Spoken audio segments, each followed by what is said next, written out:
Hello and welcome to the Glory Glory podcast with me, Kyle Quinn.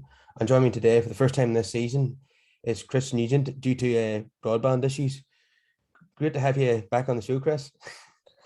How you doing, Kyle? Yes, great to be back on. Finally got the old broadband sorted and back in business again. Happy days. Unfortunately, United haven't been playing too well while you've been away. There's three defeats in four games before this one, and tonight was a pretty poor performance as well, especially in the first half. And I think we got out of jail with the late Ronaldo goal. So, what was your immediate thoughts on the game? Yeah, just like you said, it was, to be honest, it was absolutely horrendous watch for all of it, pretty much, bar the single, only the two goals. There was literally nothing at all really to shout about. Pretty poor. Tellez's goal was an absolute wonder goal, but he was playing poorly apart from that. And Ronaldo was pretty anonymous for most of the game, but being Ronaldo, and I guess that's why we bought him. He popped up when we needed him. But yeah, get out of jail. Very awful performance. Poor to watch. Yeah, the commentator that I was listening to was saying that maybe Ronaldo should be taken off, and I was thinking, oh, that's a dangerous thing to say because Ronaldo always pops up with 8 goals, as he did against Ireland twice in the recent internationals. Yeah, he just that's what he does. Like you said, yeah, you can't take him off. It's almost at the point now where I believe that at this stage in his career, he kind of lives for those moments in a sense. You know, he almost thrives on it. Well, he probably has done for most of his career, really. And like I said, yeah, he's sort of player. You can see why Ollie doesn't take him off in games because he's always capable of just being a man that pops up right at the last minute. Well, due to Maguire and Shaw and Wan-Bissaka not being available tonight, I knew what the back four was going to be. I knew that spelled trouble with Dallo and Tellez being the fullbacks and Lindelof coming back in. I knew we were going to have a lot of defensive lapses, and Dallo is not a good one-on-one defender. Neither is Tellez. And in the first half, it was just chance after chance after chance for Villarreal. I mean, they really could have been 4-0 up at half time, couldn't they? Absolutely horrendous. Honestly, just abysmal. Just even, and Lindelof was just as bad. There was a couple of occasions I think where their guy down the left wing just cut in on the right hand side. It was so obvious what he was going to do. I mean, he only had one. There's only one thing on for him was to cut in and lay it off or have a shot. And Dallo and Lindelof, just the two of them kind of gave him the space that he needed. I just thought to myself, like, oh, how I one of them not closing them down. At times, to be honest, I look at, Lindelof had it for me just a typical Lindelof performance. But Dallo, has been trying to break into the team. And based on tonight's performance, you can see why he doesn't get a start. At times, I almost think that he thinks or wants to be more of a midfielder, than a fullback. No, tonight he was a liability, and like I say, Tellers on the other side was no better. I don't think he's not a brilliant replacement really for Luke Shaw in some ways. Well, apart from that absolute peach of a goal, which is hard to look past. But yeah, defensively very poor. I thought Varane played all right, but defensively I thought the other three guys were pretty poor. There were times where Varane was giving the ball away sloppily, and yeah, a few incidents like that where there's another occasion where he had a poor touch and it nearly led to Villarreal goal. So he was catching the disease, rather than him improving the United defense. He's now been caught up on all the silly mistakes. And yeah, no, it's a fair point. Yeah, no, yeah, I know what you're saying. Yeah, I think out of them all, he had the better performance, but you're right. There was times when he looked a bit sloppy himself, and I do worry about that. I've seen that United on numerous occasions. That whole catching the disease thing, and I do worry about it at times. If I'm honest, guy, when I see good players coming in, and I think at times it's even included Fernandez and stuff too, guys who have great attitudes, and sometimes they come in and after a while you think, are they starting to kind of feed off whatever it is in the mentality of some of the players. Yeah, that's not good. I hope I'm wrong about that, but yeah, there's time to see it and I do worry about it. Well, don't get me wrong. I think overall Varane had a good game, but he just had a couple of shaky moments that are reminiscent of Maguire, to be honest. You mentioned there about players coming into the side. At first, they're working hard, and then they kind of slack off. Not to be too critical of them, but Greenwood kind of was like that a bit tonight. He wasn't tracking back and helping out Dallo, and Dallo is a fullback that really needs support, and he wasn't getting it from his winger tonight. Yeah, I do. I praise Greenwood a lot. I think, going forward, he's absolutely brilliant. I do think he's the best finisher, probably natural finisher that United has. And I do think he's got a great future. But there have been some very small signs at times of his attitude not being quite what it needs to be. And yeah, you put that down to being young, and I'm sure that's what it is, and hope that's what it is. And I guess that's where we're talking a lot about Ronaldo coming in, and hoping that the young players like Greenwood will learn from. And I hope that is the case, because it's the only weakness that I see in Greenwood's game. I think ability wise, football wise, he's got everything that he needs, but he has to keep the right mentality. So yeah, you're right, Kyle. Any signs of a slacking off from him is not good to see. And it's something that I hope it doesn't become a feature of his game. Because he has the potential to go to the top. But if he doesn't have the right attitude, then that's just not going to happen. Jadon Sancho got a chance tonight. He doesn't start many games these days, but once again he was playing on the left rather on the right, where he excelled at Dortmund. What did you make of his performance overall tonight then? Yeah, I thought he was okay. Like you said, he was playing on the left rather than the right, although I did see a couple of times we sort of he must have switched and switched back again. I think I saw him playing on the right on a couple of occasions, but generally you're right, he played on the left. I thought he was okay. He looked a little bit frustrated. Which, to be honest, has been what I've seen from any time he's played. He looks like he's got a lot of ability, and he always looks to me like he's trying really hard. He's trying to make things happen, but it's just not quite coming off for him for one reason or another. I kind of seen that more of him tonight. I think in general, Kyle, he tries to move the ball quickly, and I really like to see that. And there was a couple of times I saw tonight where he passed the ball into somebody, and it was reasonable enough pass, and then the next pass was kind of a sloppy one, and the move broke down. So I feel like he's trying hard. I feel like he's doing the right things. It's just not quite exactly coming together for him, from one reason or another. But I mean, I see there's a good player in there. I find it hard to criticize him. But yeah, he hasn't had a massive impact on really any games that he's played. And I hope that changes. If I hadn't seen him play for Dortmund, I would still be able to realize, on the basis of what I've seen so far at United, that he is a player who's got ability. Just he's looking a bit rusty, and that's understandable considering he didn't play much at the Euros and he's in and out of the team at United. He just needs to start about 5 games in a row, to get his rhythm, doesn't he? Yeah, no, it's a fair point. I think you're right. Yeah, well, yeah, I mean, I think that's a very good point. Yeah, exactly. You need to get a better rhythm going, and he is definitely a top quality player. So yeah, I think maybe if he did get a run of games, maybe he would start, like I say, to feel a rhythm and find his feet, and maybe kind of have a bit more impact on games. And maybe that is what I'm seeing. Maybe it's him trying to get a rhythm, trying to have an impact, but just not quite being there. But no, there's definitely he's a top player. Like, so I kind of don't worry too much about him. But hopefully, yeah, you're right. He probably needs a few games. Well, speaking of top players, David De Gea has been back to his best this season. Another wonderful performance, keeping out Villarreal 4 times in the first half, and 3 of the saves were top class. It seems like the David De Gea of 3, 4, 5, 6 years ago is back again. He's totally rejuvenated. He's come back this season extremely motivated to get his number 1 jersey back, and that's exactly what he's done. He looks absolutely brilliant. Yep, just like you said, he looks brilliant. He looks like he's back to his best. He's doing what we always knew that he can do. Always want him to do was, pulling us out of those jams. Again, it probably says more about the rest of the team's performance that he had so much to do tonight. But yeah, he was playing brilliantly well. I mean, looking back on our chats that we had at the very start of the season or pre-season about who would start between him and Henderson, and there was kind of arguments for both really. In some ways, Henderson at this point is kind of coming off the worst of the two, but regardless of what who's the right man or the best player, I think the fact that Henderson came in has been a booster for De Gea. Like you said, Kyle, he's rejuvenated, he's got his hunger back, and I'm sure a player like Henderson behind him that he knows can actually take his jersey off him, as opposed to somebody like Romero, who you knew was never really going to threaten him exactly, has maybe boosted him to try harder again and kind of get his focus back.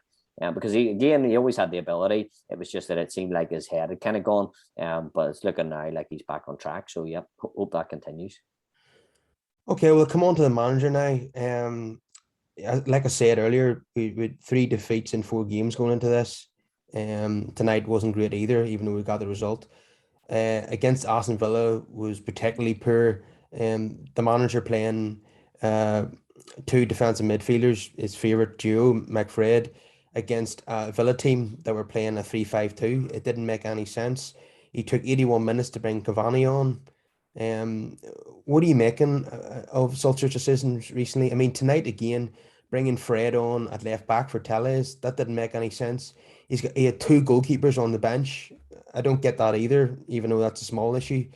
He just a lot of decisions he's making at the minute really confuses me. Like Sancho not playing on the right, that's another one. So what do you make of it all?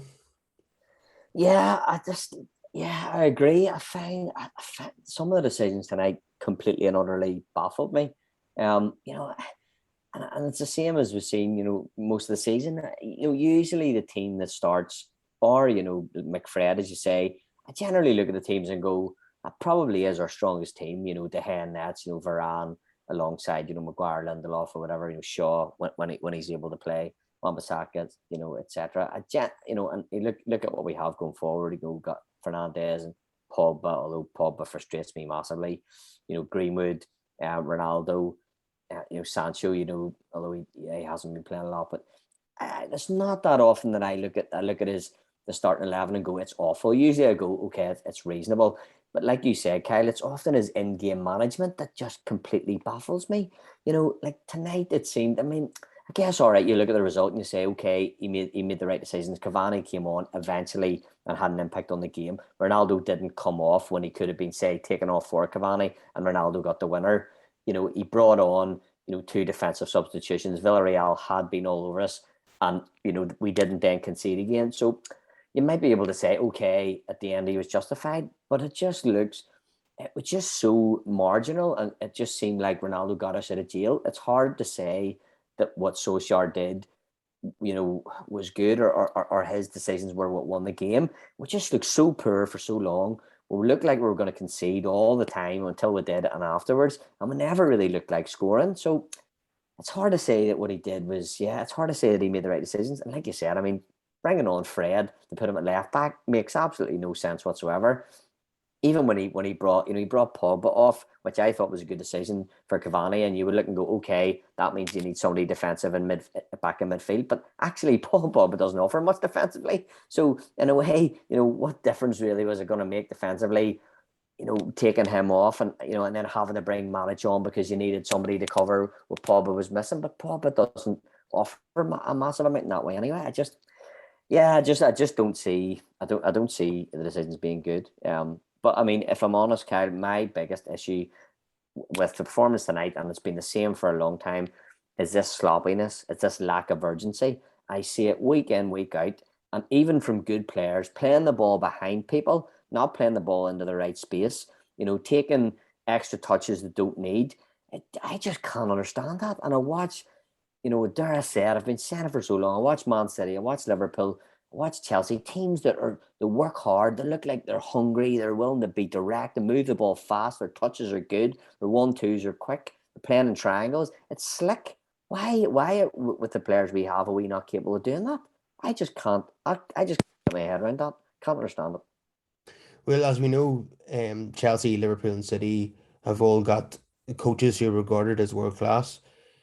Not many people would say United have a world class coach. And would you say the lack of urgency, the lack of ability to play the ball forward quickly, and the lack of 1-2s, the lack of movement, they don't seem like a well drilled or well coached team. Do you think Solskjaer is lacking in that department? I think he must be, because I mean, at the end of the day, you know, I find it hard to believe that those players individually aren't capable of doing that. Which means that it's not the players individually; it means it has to be the unit, and that has to be down to the manager. It's players being on the same page. It's players communicating. It's small things. Like I say, playing the ball behind the player. Sometimes it's sloppy. Sometimes it could be that the player isn't sure where the guy that he's playing to is going to run into. Well, that's down to the manager. The manager has to make it clear the players know that. Nothing really in football now happens as a coincidence. Yes, you can say, okay, some players, are gifted. Look, Messi as an example, you can't let him do what he wants. But in most teams, you're right, Kyle. It's the coach that says, this is how we play. This is the positions we take up. This is the way I want you to play the ball. It does come down to those small details. And it's just at times it looks like United aren't drilled in that. Their players aren't on the same page. When one guy has a ball in a position, he's not really sure where somebody else is going to run to. He's playing it thinking it's going to be sideways. The guy's already ran on. It's behind him. That stops playing. It's so disjointed, and it just gives the opposition time to regroup. And I think that's part of the reason why teams are able to sit back against us, because they know they're going to get the time. They know that United are always capable of one wrong move, which is just going to break a whole move down and give them time to get back. It's just, yeah, it has to be down to the manager. I just find it hard to believe that it's down to players individually. Yeah, to be honest, I've totally given up now. I don't think Solskjaer is going to be successful this season, and I think that will be the end for him because it'll mean that he hasn't won a trophy in 3.5 years in charge. There's constantly throughout Solskjaer's time in charge, there's been booms and there's been busts, there's been booms and there's been busts. We go through spells of winning so many games in a row, and then we go through spells of drawing and losing lots of games, and we're back into one of those bus period. Even though we got the win tonight, we've been playing pretty poorly ever since the Leeds game, and tonight we got out of jail against West Ham in the league. We got out of jail, but against West Ham in the cup, young boys, and the Villa game of the weekend, we didn't get out of jail, and most times we won't. If we keep playing like this, um, we're not going to get anywhere near the top of the table, and we'll be lucky to get out of the Champions League group. We failed to do that last season, and luckily we got the 3 points tonight. But I still think it's going to be a bit of a tight struggle to get out of this group. Yeah, it's not looking very good. And like you said, Kyle, I've been defending Solskjaer for quite a long time. I want him to succeed. I still want him to succeed. But this season, I think the excuses and the kind of the reasons beyond him for why we weren't doing well have kind of disappeared. Bar, okay, you could say, oh, we've needed a central midfielder and we didn't get that. Okay, that's fair enough. But I think there's enough players there now to cover that. And I think the players that we have in other positions should be enough really to carry one or two small weak links. There's not many teams in the world having bar like some Man City, etc. Maybe they have an absolute worldly in every position, so you don't necessarily need that. I do feel he has enough now to at least get out of the group. The Champions League group would be absolutely unforgivable, really. Yes, you could turn around and say with a team that should be going and challenging to win the Champions League or to get the quarterfinals or semi-finals, and I think that would be acceptable-ish. You would say, well, that's where we should be at least, but to knock out of the group would be unforgivable. And I mean, like you say, we finished second in the league last year. We've strengthened since then. Yes, other teams have strengthened too, but I feel like there's no reason why on paper we shouldn't be challenging for the title. And I think if it's getting to the point where he's nearly dropping out of the top four, or even just scraping in the top four with that team, really isn't enough. So yeah, for me, I said it at the end of last season too when I was defending him. I said that he had to do something this season. And now I'm not defending him so much, but the position doesn't change for me. He still has to do something this season. He's even more reason to do something this season. I think if he isn't winning something this season, or at least showing that he's knocking on the door, getting the Champions League finals, just about, maybe winning the league or just about finishing second or third, where it's really tight and you're going, we were so close. That is just about all I think that he has to do. I think if he doesn't do that, it's a failure, and I think you're going to have to start looking beyond him. Yeah. Unfortunately. Yes, we are weak in the defensive midfielder area, but with the back four that he's got, okay, they weren't available tonight, but with back four he's got and the attacking options that he's got, United really need to be doing better, need to be playing better than what they are in the last 6 weeks. You could argue that United have the best attackers in the Premier League. Like 100%. you make a case that it's better than Chelsea's, better than City's, and better than Liverpool's options. But he is not getting enough of a tune out of them. They're not playing well. They haven't played well since the opening game of the season, and it's very, very concerning. Solskjaer needs to win a trophy this season, and if he doesn't, then I don't like saying he has to be sacked, but I'll say that he has to be replaced, by one of the top end managers. Yeah. No, I agree. And I say I defended him for a long time, and I said that he didn't have the tools, to be successful, but he does now, and it's hard to look at that team at this point and say that a really good coach couldn't make that team, one of the best teams in European football with the players that are there. It's hard to say that a top coach couldn't bring them to a level where, like I say, they're knocking the door for winning major trophies. So I think that if he doesn't get something out of them, yeah, you're gonna have to say, look, you can look back on his legacy if he doesn't win something this season and say he built a good team. He was able to build a good team to hand off to somebody who was then able to use that team to do something successful. I'd like to see him be the man to do it, but it's not looking good at the minute. Yeah, at the very least, we'll be able to acknowledge that we're in a much better place than we were when Mourinho was sacked. I mean, we were way, way down the table. Uh, we were terrible to watch, but and now we're well inside the top four. The last two seasons we qualified for the top four. Um, we finished second quite comfortably last season. So, and we're playing, in general, we're playing better football than we were under Mourinho. So definitely Solskjaer has got us to a better place. Yeah. But like you say, I don't think he's going to be the manager to take us to the promised land. We're going to need to hire someone and obviously not Tuchel himself, but someone of that ilk, to take us to Premier League and Champions League titles. Yeah, yeah. I think that's how it's looking. Like I say, I don't want that to be the case. I really would love to see Solskjaer being the man to lift a Premier League or a Champions League trophy, for us, but it's not looking likely at this point. But yeah, it's a long season. We'll see what it brings. There's three different types of United fans at the moment. There are those who can't stand Ollie so much that they actually abuse him online. There are ones who respectfully want him to go, and I put myself in that bracket. And there are ones who just refuse to criticize him because he's a legend as a player, and that irritates me. You can't.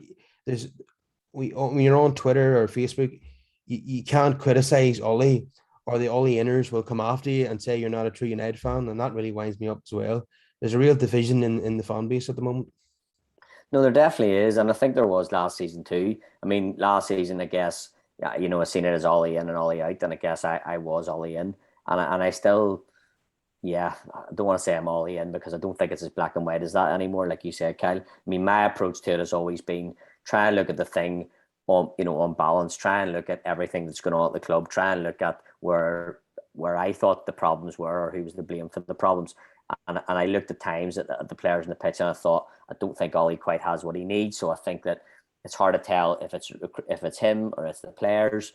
But I think now, it's the players, the playing staff are so strong that it just means that kind of element of it has been taken out where you can't say it's a lack of players at disposal, and that means for me that it's becoming more clear that it's him, and I don't want it to be him. I want him to do well, like I said, but you can't argue anymore. You got the players, and if they're not playing, it's got to be because he's not getting, as you said, tune out of them. So yeah, I think it's getting to that stage.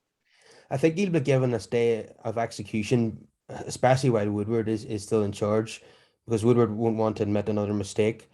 However, when Richard Arnold takes over from Woodward in December, I understand, then the trouble might start for Ollie. If we're still playing like this, Richard Arnold will want to appoint his own man, because if Ollie does happen to win trophies, Woodward will get the credit. And obviously, Richard Arnold will have his own ego and he'll want to appoint a manager where he'll get the credit for that manager doing well. So once Woodward resigns or leaves his post in December, Ollie's position won't be as secure as it is now. Yeah, yeah, no, I think you're right. I mean, I guess from my perspective, if a manager, so if and theoretically, that Ole was doing really well at that point when Rich Arnold took over, if that was the case, and it's a big if, I would be pretty unhappy if he sacked him purely for his own ego, because that means he's put himself above the club. So you're right, Kyle. I'm not saying it wouldn't happen, but I would be really annoyed if it did. If Ollie was doing well, if he's not doing well, like you say, it will be much easier for Arnold to sack him than it would be for Woodward, because Arnold doesn't have the baggage of thinking it was me who appointed him and I need to then admit a mistake by getting rid of him. So I think you're right.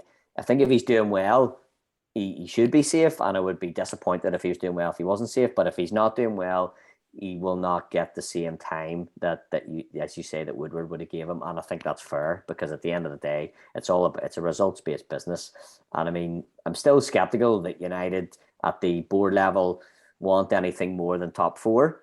But maybe that's changing considering the amount of investment they've put in the players. But I'm still skeptical that they don't want anything more than that. But if it's looking like top four is looking bad, or if we're having a horrendous run, or like you say, even getting knocked out of the Champions League and not making the knockout stages, that might be enough for them to say, nah, it's just not good enough.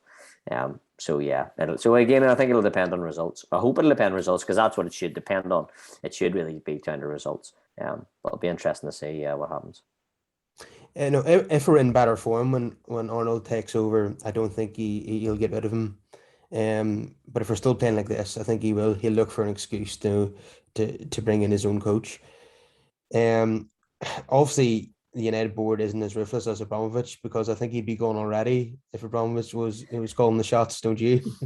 I think you're probably right. To be fair, Abramovich doesn't really give anybody time, does he? Like, no, I don't think he's still be under Abramovich. I have to say, no.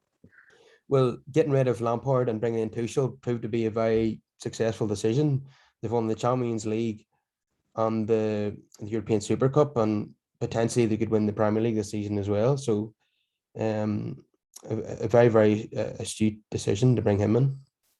No, it definitely was. I mean, as a United fan, I always like to believe, maybe naively, in this ethos that we're not as ruthless as some of these other clubs, and that I like to believe that we have some sort of values and of principles of giving people time and helping people to progress. And so I am, that's partly why I always was happy to see Ollie get time, because for me it would have been more the United way to give a guy time and let him bring himself on in his career to become that successful manager. But I think there has to be a point where you say, is he looking like he's going to be that man? And if he isn't, and at the minute it's starting to look like he isn't, and I know people will say it never did look like he would, and that's fair, I accept that. Then you have to say, look, we're back on the wrong horse here. But I don't disagree with giving him time, but at the same time, it has to be the right person getting time. You could look at Guardiola as an example. Guardiola came into Barcelona from taking the first team over from taking their B team, and it was probably obvious immediately that he was going to be successful. So you'd say young coach, inexperienced, but you're backing a winning horse here. So I do agree with the principle of doing that, but it has to be the right person. And I think there's only so much time you can give somebody before you say, well, actually, they're probably not the right person. So I guess I'm saying somewhere in between. I don't like that Abramovich is so ruthless, but at the same time, you have to know when to cut and run. And yeah, I think Ollie's time for that is, at the minute, looks like it's getting closer. Unfortunately, but we'll see. Yeah, I still hope that he does well, but it's not looking great. Yeah, coming back to Mourinho and Van Gaal, whenever it started looking like it wasn't going to happen for them, we were proved right in the end. They were given more time, but we were right to assume that it wasn't going to work out. And I think we're at that stage now of Volley where we kind of know it's not going to happen. But anyway, we'll move on to the player ratings now. David De Gea, simple 10 out of 10. I was going to give him 11, actually, Kyle. I think you're a wee bit harsh there now. Yeah, David De Gea, a 10 out of 10, can't argue. In fact, we wouldn't have won the game. I would nearly say, forget Ronaldo, De Gea won the game for us, because actually we could have been about 4-0 down, and that wouldn't have been enough for Ronaldo scoring at the end. So yeah, I actually think De Gea deserves every bit of that 10, 100%. Well, the next one is Diogo Dalot. I've got a feeling that this will be a hell of a lot less than 10 out of 10.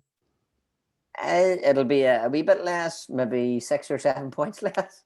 Yeah, I'm gonna give him a 4. I don't, and that's probably fairly generous. I just don't think he contributed much. Would say he looked very suspect defensively, which is why De Gea was under so much pressure. So maybe De Gea would like to donate some of his points to Dallo because he made him look pretty good. But no, Dallo didn't play well for me. Like I say, it's time to see him go forward. And I think this lad sees himself more like a midfielder than a defender. And parts of me think maybe that's what he should be, although I'm not sure he's good enough to be a winger either. No, I don't think he was great. And he's knocking on the door. He has the ego to be in the team, but I'm not sure that he's backing it up with the performances. So I can see why now Ollie didn't fancy him last season and wanted to sign Kieran Trippier in the summer because he's just not up to it. I don't think I'm exaggerating when I say that is one of the worst performances by a right back, by a United player that I have seen possibly in my lifetime. It really, really was atrocious. Uh, every time their left winger run at him, he went past him. It was shocking. It really was. So Varane, despite a few dubious moments, I thought he still had a solid game overall. Definitely prevented a couple of goals. What was your thoughts? yeah, same. I'm gonna give him a 6, because I think yeah, it wasn't an electric performance, but no, it was decent. Like I say, I still think he reads the game quite well. He's pacey. Yep, under a bit of pressure, but then again, you can't be a one man defense either, can you? So when you're up against it like that, you're gonna make mistakes. But overall, I think he was fairly solid. He definitely you could see why he is the player that he has been in his career. Yeah, no, I think he played okay. Okay, let's come on to your favorite defender now, Victor Lindelof. No, Maguire's my favorite defender. No, Victor. Yeah, Victor Lindelof was not was it was a typical Lindelof performance. Actually, I don't think he did anything different to what he normally does. Sometimes decent on the ball.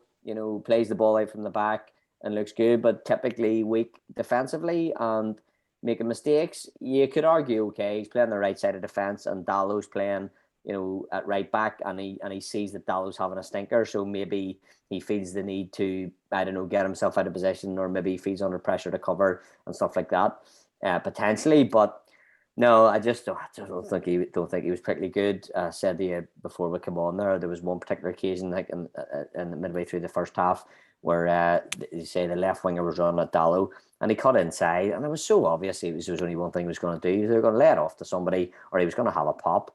And both Dallo and Lindelof, neither of them got anywhere near him, and they just let him do what he was obviously going to try to do, and get a shot off. And only for De Gea coming out and saving it, it would have been a goal. And you say that's just not good enough at that level. So, yeah, I mean, in terms of ratings, yeah, I'll give him a 5, maybe well, probably a very generous 5, marginally better than Dallo, but not by much. Okay, Alex Telles again was very suspect defensively, particularly in the first half, but then he scored that wonder goal, so I'm sure he has to get a few points for that. So, what would you give him? I'm going to give him 1 for his defending and 3 for the goal, so I'll give him a 4. No, I'm only joking. No, now you know what, Kyle, I'm going to go ahead and give him a 7 because that goal was an absolute peach. He didn't have a good game, but that goal was as good a goal as you'll see. And he took it brilliantly. And fair play to him, actually, because it was clearly a worked out move between him and Fernandez. Fernandez just dinked it right out to him, and he absolutely put his laces through it. And in fairness, there's not many. There's not that many players that you would, certainly not many left backs you play that ball out to, thinking this guy has got the ability to score from there. So it shows that Tellez clearly has that in his locker. So fair play to him for that. So I'm going to give him a 7 purely for the goal, but defensively, no, he wasn't great, and actually he was lucky not to be sent off in the second half, which would have just compounded the whole thing. So no, I don't think he had a great performance again. We missed Luke Shaw quite badly. Yeah, I don't think Tellez is going to be a great replacement. When he first came in, I thought he looked all right, and I wondered at times why he wasn't getting more games. But again, like you said, similar to Dallo, I can kind of see now why the manager doesn't fancy him that heavily. Yeah, I think he peaked on his debut against PSG last year, and it's all been downhill from there. But It's not a good way. It's not a good way to go. I am glad to see one of our training ground moves actually work out for a change because quite often when they try these things, it doesn't really come off in games. But tonight it worked. So we'll come on to McTominay now. What did you make of his forms tonight? I don't think he was great against Villa, and I don't think he was particularly brilliant tonight either. But he always works hard. Yeah, I think you're right, Kyle. I mean, again, my usual sort of work hard, workman-like performance is always a six, and I guess that's what I would give him. Yeah, he did okay. Yep, didn't nothing really standing out about him. Yeah, just like you said, he didn't play particularly brilliantly. There are times he plays games where he's full of energy. He's throwing himself into everything, and he kind of looks a bit Roy Keane-esque. I don't think he had that about him tonight. But nothing glaringly poor.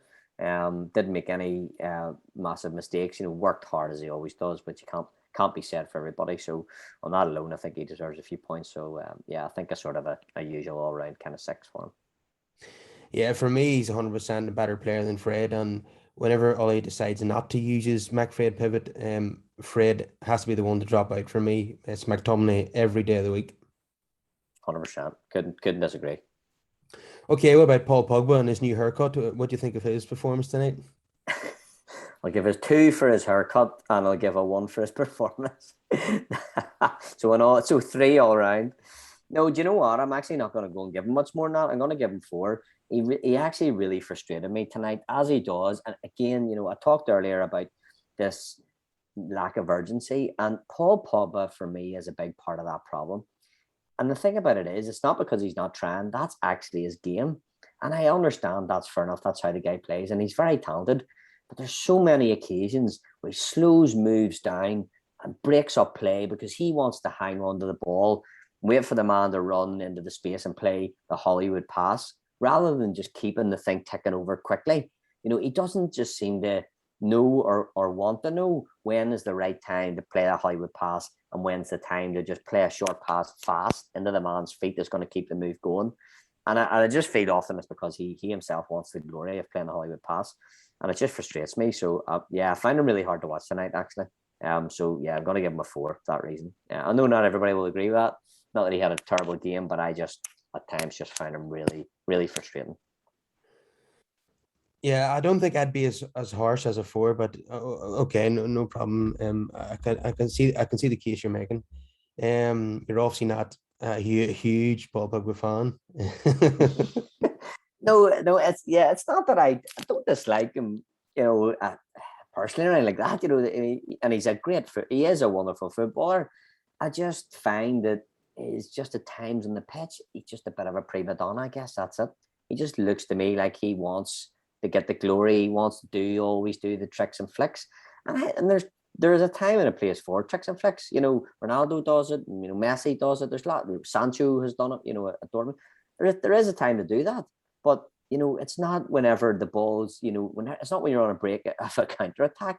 Is not the time to try a fancy flick. Just do the simple thing. Keep the ball moving.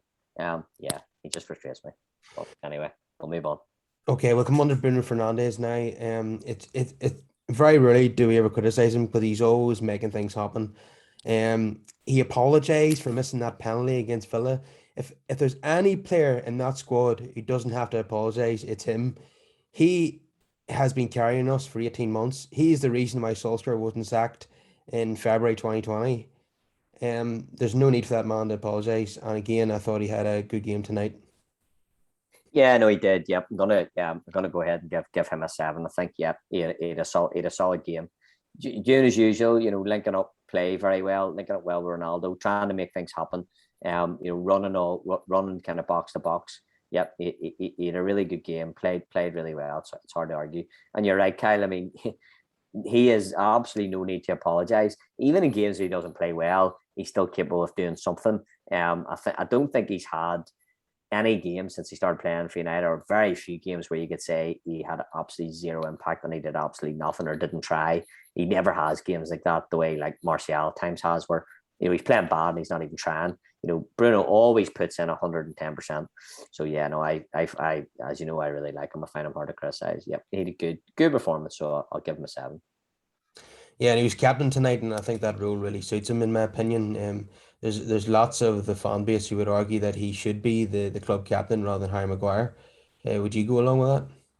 I would, yeah. I've said that for quite a long time. I absolutely agree with that. I think in a way it just worked out. The timing of it worked out badly for him because, if you had taken it off Maguire when he arrived, it really would have undermined Maguire and maybe knocked his confidence. So I understand, from a man management perspective, it's hard to take the captaincy off him. But if you were to look at everybody in the team and just on their kind of personal attributes and say who's the most natural kind of leader, bar Ronaldo, obviously, you'd have to look to Fernandes. Yeah, I think he would easily deserve it, to be fair. So, what do you make of Jadon Sancho's performance tonight? Again, he was played out of position, but I thought there was an obvious improvement from him tonight, and it's a good sign of things to come. He seems to be playing himself into a wee bit of form, but he still looks a bit rusty. But positive signs tonight. Yeah, absolutely agree. I'll give him a six. For just what you said there, Kyle. Tried really hard. You can see there's a player in there, just like what was said earlier. He looks a bit rusty, needs a few games maybe under his belt, but he played pretty well, worked hard. Like I say, again, in contrast to Pogba, he moves the ball fast. He's direct. He wants to make things happen. And he's happy to do what he needs to do, play 1-2s and things like that to do that. So yeah, I really like him. I think he was good value. So yeah, I'll give him a six. Okay, what about Mason Greenwood? We touched on earlier that he wasn't helping Diogo Dalot up. He wasn't helping him out very much, not tracking back often enough. Showed a tiny bit of laziness tonight. We know he's a wonderful talent. He's always got goals in him. He was a wonderful crosser towards the end of the game with his right foot that nearly resulted in a goal for Cavani. He's got that in his locker, but just just lacking a wee bit of work rate tonight. But uh, he had an okay game, not brilliant. I would have taken him off for Lingard a lot earlier. What was your thoughts? Yeah, I think that's a fair point. I think you summed it up pretty well. Yeah, I mean, I suppose I was going to say a five, but given that that he did play well in spells, and like you say, he almost kind of he got kind of an assist nearly for a goal at the end. I guess I could give him a six, but yeah, I think that's the one thing about Greenwood that he's slightly lacking, and it probably is just down to his age. It is sometimes that attitude and that decision making, or that kind of, the ability to kind of, I don't know, keep his head in all the kind of right moments. Yeah, there were a couple of times, and actually I thought it at the weekend too against Aston Villa. There were times when he should have passed, but he decided to take a shot. And being that he's such a good finisher, it's kind of hard to criticize him when he has a shot, because often he has a shot and it threatens a goal or it hits a target. But there were a few times when we're getting it tight and I thought, oh, you just need to lay the ball off here, and get, somebody's in better space than you. And he's taking too many touches, and it's slightly immature. And, but again, he's young. So, you kind of expect that. So those are my only real criticisms of him. But yeah, I'll say a six. He's still a good player, and he's still, he still always tries to have an impact. So you can't argue too much. Say he's a young lad. He's definitely got a lot of potential. Yeah, I think he learned to kind of pass the ball to his teammates rather than taking on the shot all the time. I think that'll come with the age. Ironically, there was a game there in the league game against West Ham where Ronaldo didn't square it to him, and he was throwing his arms up in the air in protest. And I thought that was quite, ironic, because Greenwood is quite selfish himself, and the pair of them are like that. So there could be more friction to come. That's a good point. Yeah, that's a very good point. Okay, I never thought I'd be saying this last season, but what did you make of Cristiano Ronaldo's performance for Manchester United? Can you just say that for me one more time, Kyle? I just want everybody to hear that again. What do you make of Cristiano Ronaldo's performance for Manchester Oh, United? just a lot, just love hearing you say that. Cristiano Ronaldo, Man United, love it, absolutely love it. Yeah, Ronaldo. Let's be honest, he didn't do very much in the game. There were times in the game you could have said, you know what, I could take him off and put Cavani on. But being Cristiano Ronaldo, you just always know that he's got it in his locker to just pop up at the right time and get a goal. And that's what he did, like he did against Ireland. That's what he did again tonight. As he's done, nearly made a career doing that. He scored a bag full of goals, but not only scored a bag full of goals, he loves getting the winner. He loves scoring the goal, that drags a team, to the next stage of a knockout tournament or something. That's kind of, in a way, that's almost like a part of his psyche, never mind his game. And he did that again tonight. So it's hard to argue. I mean, I don't know. I'm going to give him a 7. I know that seems high, but it was the winner after all. And there is strangely there is a thing too. I think that is an attribute of a good player and a good goal scorer in a way is to keep your concentration throughout a game for that length of time when you're actually not playing very well and when you're not seeing a lot of the ball and when you're not having many scoring chances. Some people can get a wee bit bored and almost drift out of the game. Martial, for me, is an example of that. Whereas that's one thing that I like about Ronaldo, and it's another thing that sets him apart. And he keeps his concentration and he's hungry right to the last whistle of the game. So he's always a threat. For me, that's the reason we bought him. And, give Ollie or whoever the credit it is for bringing him in, that, he is showing the reasons why we brought him in. Yes, he's not doing all the time. He didn't do it the weekend, fair enough. But tonight he did pop up and he did. And to me, he just justified the reason why we bought him. It's not a coincidence. It's not lucky that he scored in the last minute, in my opinion. That's what Ronaldo does. That's what you buy him for. So I thought he was good. Yeah, these days at 36, when he's playing number 9, he's not going to do much when he's not getting any service. Yeah. The service was so poor against Aston Villa that he was coming back into his own half and making tackles. You do not associate that with Cristiano Ronaldo. That's how desperate it was against Villa. Yeah. Here's my opinion on the Ronaldo Cavani situation. I think Cavani does more off the ball than Ronaldo does. He affects the game more when the service isn't plenty. Like tonight, the Ronaldo goal actually came from Cavani winning the ball back. So yeah, I think Cavani does more off the ball, but I think Ronaldo is the more clinical finisher. What's your thoughts? I agree. It sounds very old fashioned, but there's times I think I'd love to see the two of them play as a two. Because they do complement each other. Ronaldo, like you say, he's an out and out number 9 nowadays. He doesn't do much else, but he's going to score you goals. And Cavani, actually, I would have said was the same. But actually, seeing Cavani play for United, there is so much more to his game than that. That actually, I do think that he could complement Ronaldo because he does work so hard off the ball, and his movement is brilliant. And in a way, a guy like him with good moving, who's a goal threat himself, would give space to somebody like Ronaldo. So there's part of me that thinks, why do we always have to play this formation with a one up top? I would nearly love some week to say, maybe we should just try it too. Yeah, all right, seems old fashioned, the old, two strikers, 4-4-2, whatever. But, we did it, managers did it for years for a reason. It does work in certain circumstances. So I kind of would love to see the two of them together just to see how they play. I think it could be good. Yeah, I think a lot of fans would absolutely love to see that, but like you say, that would require 4-4-2, which Ollie probably won't play. I mean, it's a possibility that we might see it if Ollie switches to like a 3-5-2 against a City or a Liverpool. We might see them two playing up front together, and I would very much look forward to seeing that because yeah, I do think they would complement each other. Yeah, Um, exactly. Yeah, 3-5-2 would be good. Yep, exactly. That would work too. 100%. okay, we'll come on to Solskjaer's performance tonight. Luckily, we're not critiquing him for the Villa performance because that would probably be a 2 out of 10. Tonight, we got the result in the end, despite another shocking performance. What would you give him out of 10 tonight then? If if it had a finished 1 each, it probably would have been a 3 or maybe less. Being that it was 1 each, I could go 4 or 5, maybe 5. The decisions or who brought on absolutely baffled me. I suppose you could say, based on what I just said about Ronaldo, the one decision that he did make that was good was to not take Ronaldo off. And you could easily see why he would have done it because, like I said, he wasn't effective in the game. But he left him on, and that is what Ronaldo does. So I guess you give him a bit of credit for that. But I couldn't go much higher than a 5.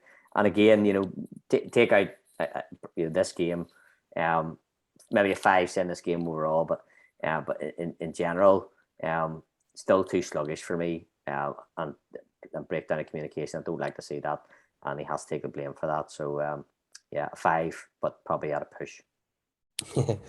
Very generous 5 there, simply Yeah. based on the result, I think. Yeah, well, exactly. Yeah, exactly. It's results-based business, and he got the result, so he gets a 5. But I mean, he should be getting higher for the result, but the performance was so bad it's a 5 at best for me. Yeah, had we have drawn the game, and let's remember he brought on Fred at left back, we'd be absolutely turning him to pieces, wouldn't we? No, 100%. Absolutely. Yeah, 100%. 100%, Kyle. Yeah, no, I'm not going to deny that the five's purely based on result because it is. But like I say, when you win a game like that, I like to be able to give a manager a six or a seven or even an eight. But it's so bad. Other than that, you couldn't go any. Five is a generous five. Yeah, it's pretty poor. But finally, we got a win against Villarreal. I think we had 4-0 against them in the Champions League, and we obviously drew one each in the Europa League final and lost in penalties. So finally, we've got over the line against Villarreal, even though it was a terrible performance overall. But at least we've shown that we can beat them at last because they're a very, very difficult team to break down. I mean, I think they've drawn all but one of their games before tonight, Villarreal, and they got a 0-0 against Real Madrid at the weekend. So they're just very, very tough to break down. It feels at times as if Villarreal are playing with 13 men. There always seems to be an extra defender. I think even at one stage, Bruno Fernandes nutmeg one, and to get himself into the penalty area, lines up the left footed shot, and two more defenders come out of nowhere to block a shot. They're so well organised under Unai Emery, aren't they? They really are. No, yeah, no, I thought that too. Yeah, there was quite a few times when I looked, and there was one time I think where they were on the break, and I could have swore I saw like five players in the break, and then they lost the ball, and then whenever we turned around and had the ball, it looked like they had eight men behind the ball, and I was going, where was the five guys that they had an attack a minute ago? And they all get back immediately. Yeah, you're right. It just looks that way because he has it so well organized. Yeah, I have to give credit to Unai Emery. He's clearly a good coach. Like him or loathe him, he didn't do particularly well maybe at Arsenal, but actually, I think Arsenal fans themselves would have to admit now that they underestimate him slightly. No, I think Villarreal are a good side, and they finished. I mean, I haven't looked at their I didn't look at their results last season, but I believe they finished fifth or sixth in the league last season. Am I right saying that? Sixth, I think, yeah. Sixth. I haven't looked at the results, but based on what you said there, I would suspect that the reason for that was that they drew a lot of games. Which in a way tells the tale that you just told there, Kyle itself, is that okay, they may not be a team that's going to go and smash everybody 4-0. You're not worried about them overrun you all the time. But they're going to be so hard to beat. As we've discovered so many occasions already, they're very hard to beat. So they have to give a lot of credit. They're not an easy side to beat. So I guess that maybe it says we did okay tonight because we managed to beat them, but I mean it was just about no more, and we're lucky actually that they didn't overrun us. Yeah, no, they're a good side, Villarreal. There's no two ways about that. Yeah, the best player tonight, arguably the one that toured Dallo to shreds. He was a £20 million signing from Bournemouth. Would you believe? I know, yeah, yeah, I don't know. You wonder maybe that just tells you how hard the Premier League is. These guys can go away out of the Premier League and be brilliant, and yeah, they're only average in the Premier League. Yeah, yeah, maybe that tells the tale itself. Yeah, they're a very difficult team to beat under Emery. I think he suits that type of team, type of mid-table team that are not required to play a certain brand of football.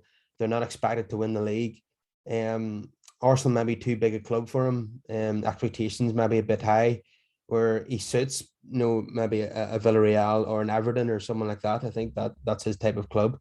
He's Yeah. he's a Europa League type manager. As we know, he's won 4 Europa Leagues and lost one final, so he's the specialist in that competition.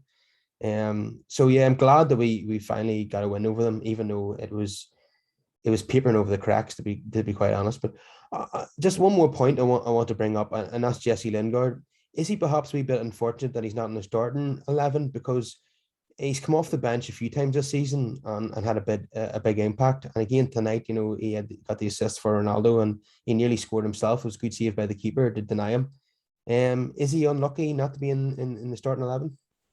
Yeah, he's a bit of an enigma for me, Jesse Lingard, because whenever he was at United before he went down on loan to West Ham, I would have said that his ego was out of hand. I would have said that he's kind of too big for his boots in a sense, or maybe that's a bit harsh, but I would have said that he's not focused enough on his football. I guess that's maybe the best way to put it. He went to West Ham, and for a player like him who's been Man United, his whole life pretty much, that must have felt like a bit of a downgrade for him. He must have felt like I feel like that was a wake up call. I guess that's what I'm trying to say. and it showed that within Jesse Lingard there is a very good footballer. And I feel like he needed that wake-up call. When he went to West Ham, he got that, and he was brilliant for them. And he came back, and he deserved to come back. But, he proved that he is good enough. And when he came back into the team, he's done well. But a part of me feels like being on the bench feeds that hunger. And if you give him a starting berth, often does he then get complacent again and start dropping off? So I don't know if it's a bit of man management from Solskjaer to keep him on his toes, but it seems to be working because, like you said, Kyle, when he does come on, he's doing very well.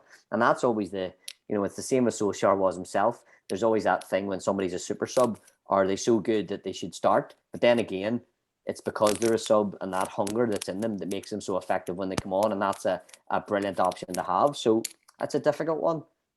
You could argue that he deserves to start, but then when he's doing so well off the bench, maybe that's because that's where he should be, is coming off the bench again, like Solskjaer was himself. So I think it's a difficult one. Yeah, you think Solskjaer would know how to manage that situation because he knows all about, performing as a sub and then not getting a start in the next game because Exactly. the manager Ferguson, he knew that he'd be hungry to prove the manager wrong for not starting him, and then the cycle would just continue and continue. So maybe Exactly. similar will happen with Lingard. Exactly. Yep. Exactly. That's my point. Exactly. Yep. 100%. Okay, so the next game is against Everton, the last game before the next international break. Um, United obviously not in good form at the moment, so it's really hard to predict how it's going to go. Everton under Benitez have not started the season particularly well. They look very beatable, but then again, so do we. So it's really hard to know what's going to happen here. Yeah, it's a hard one to call. To be honest, like I said, Kyle, every game's hard to call these days. We watched so many games last season as well, and the season before, where we went through these miserable runs where we were absolutely dreadful, and then we come up against a big team, like a City or Liverpool, and our game gets raised and we play out of our skin. So if you said that we were playing Liverpool or City or somebody this week, I would probably be ironically maybe more confident because we seem to be able to get up for those games. But being that it's another team that I don't know, are a bit lower down the league, I'm nearly more concerned. So yeah, I won't be surprised if we don't get a result, but hopefully we do. But yeah, I just don't know. It's hard to tell what United performance is going to kind of take place on the day, really. If you were a Batman, you certainly wouldn't put United in your accumulator at the moment, would you? No, absolutely not. No, absolutely not. No, definitely wouldn't. Okay, I think we'll leave it there. It's been an absolute pleasure having you back on the show, Chris. Pleasure to be on, Kai. Thank you for having me, mate. Yep, the first of many this season, hopefully.